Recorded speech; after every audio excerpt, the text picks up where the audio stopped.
Vignette number 26 from Zen is right here.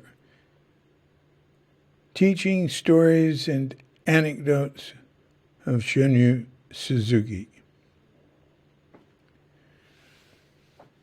During his first dokusan, a student said he couldn't stop thinking during meditation. Suzuki Roshi asked, "Is there some problem with thinking?" That was Ed Brown at Suzuki in 1966. Ed Brown, the author of the Tassajara bread book.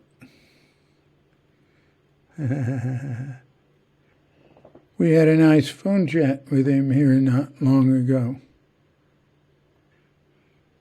It's 50 years since that book came out. I think it came out in 1970. And I still run into people who say that was their Bible. They learned how to bake bread from that book, and it changed their life and stuff like that. And, at Zen Center, we thought of Shunryu Suzuki, who we called Suzuki Roshi, as the big shot. And we were very honored and blessed to have known him. But some people feel that way about having run into Ed Brown's books or been his students. Richard Baker told me that after he became the abbot of Zen Center, or maybe around the time that he became the abbot of Zen Center, he was on an airplane and sitting next to some young guy, and it came out that Richard was involved with the Zen Center. He didn't give any details.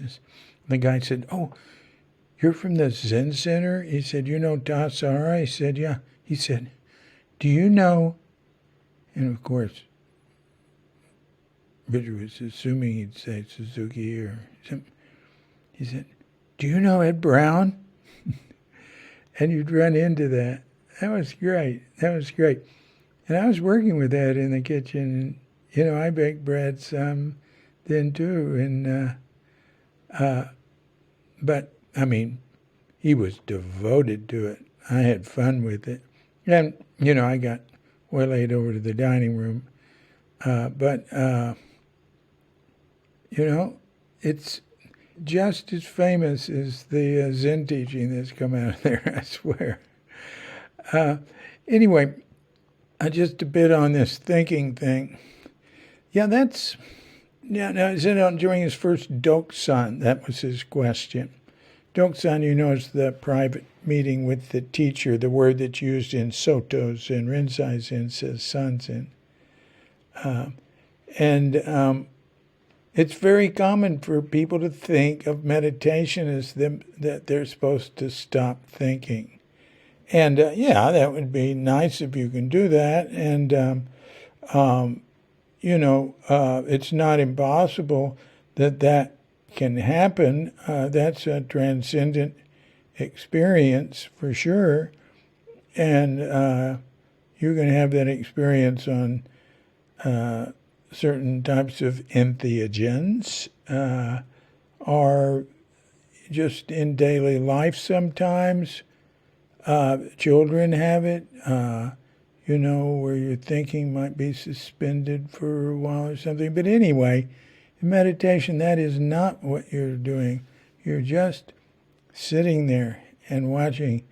And I think if I could just hear Suzuki saying to somebody, "I can't stop thinking." He could have said, they said, "Why can't I stop thinking?" And I could just hear him saying, "Because you're trying to."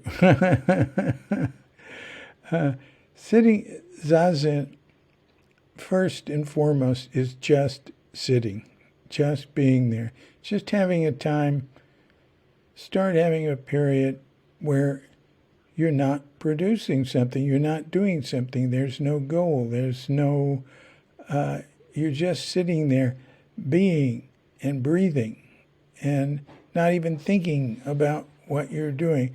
You might be thinking about what you're doing, but you're just watching that thinking, you're just letting it happen. And you just keep doing that. Have a period when you do that every day. Do it, just make it a habit. And throw it in the little cracks in your day. So there's various things you can do.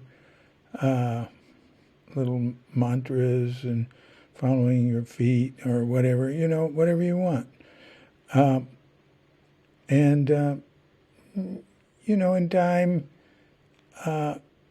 you might not notice it, but it sort of infiltrates a little piece into your life. And various things can happen. I won't go into that. But I remember a guy saying, well, I just give up. I can't meditate. I can't stop thinking. And I tried to tell him, the harder it is, the more you think, the busier your mind is, the better meditation is for you.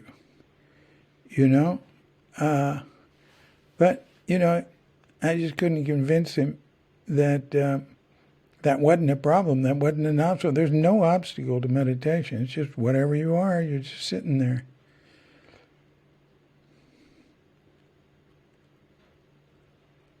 This has been a Cuke Audio mini podcast.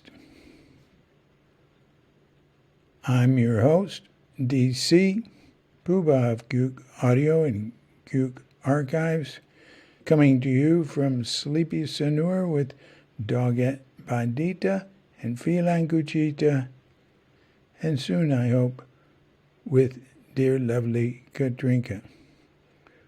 Wishing you and yours and all of us a grand awakening.